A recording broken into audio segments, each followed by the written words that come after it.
Assalamualaikum warahmatullahi wabarakatuh. Kembali lagi di channelnya Hairul Umam, tempat menggali lebih dalam tentang sejarah dan konflik yang membentuk dunia kita hari ini. Pada episode kali ini, kita akan membahas konflik tegang dan panas yang belum juga reda hingga saat ini, yakni asal mula terjadinya Perang Korea pada tahun 1950 hingga tahun 1953. Awal mula perang ini terjadi ialah karena adanya beberapa faktor, seperti campur tangan negara luar, serta berbagai dampak yang besar karena terjadinya perang ini. Bagaimana kelanjutannya dan bagaimana kisah sejarahnya? Mari simak video pembahasan berikut ini.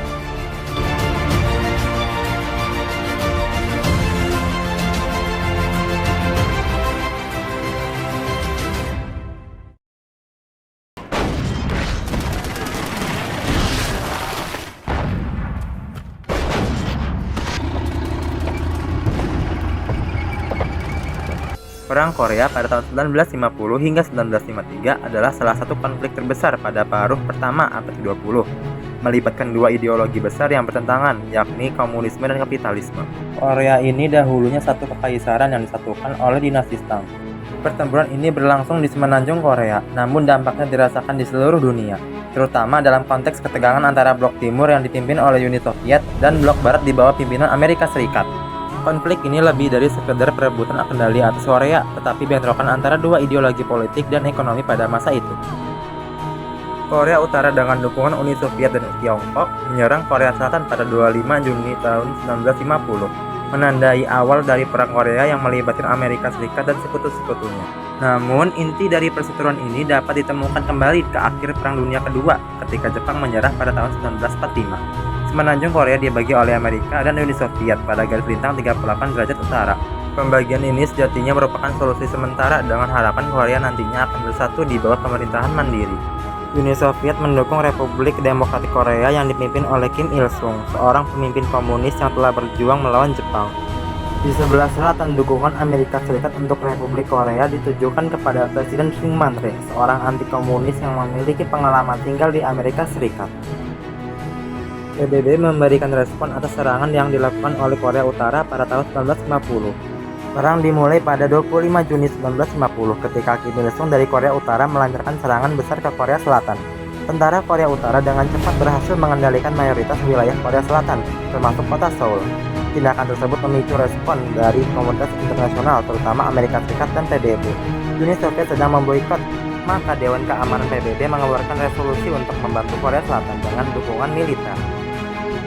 Serangan balik PBB dan invasi ke utara pada September 1950 menyaksikan Jenderal Douglas, pemimpin pasukan PBB di Korea, melakukan serangan balik yang luar biasa melalui pendaratan amfibi di Incheon. Aksi ini berhasil memutus aliran pasukan bagi pasukan Korea Utara dan membuat mereka mundur.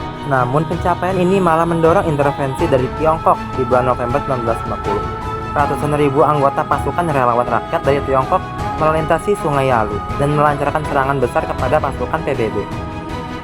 Intervensi Cina dan stagnasi dalam Perang 1951, dinamika perang berubah secara tiba-tiba berkat intervensi Tiongkok.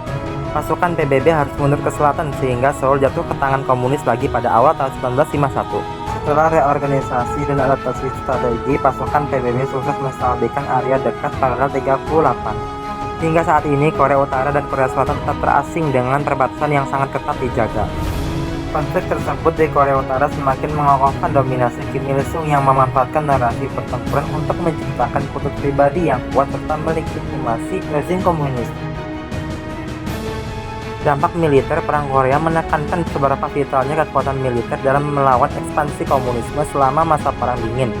Ini adalah salah satu alasan yang membuat Amerika Serikat bertahan dengan kehadiran militer yang tidak sedikit di Asia Timur, termasuk di Jepang, Korea Selatan, dan Taiwan. Setelah perang, militer Korea Selatan yang sebelumnya lemah mulai menguatkan angkatan bersenjatanya berkat dukungan dari Amerika Serikat. Perang ini berakhir saat meninggalnya Joseph Stalin pada tanggal 5 Maret 1953. Komunis kembali ke meja perundingan dan menyetujui adanya pertukaran narapidana dan gencatan senjata. Perang Korea membawa kerugian yang sangat amat besar bagi kedua belah pihak. Setidaknya 33.000 pasukan Amerika terbunuh dalam perang tersebut. 2.827 tewas dalam situasi yang berkaitan dengan perang, dan 103.000 terluka.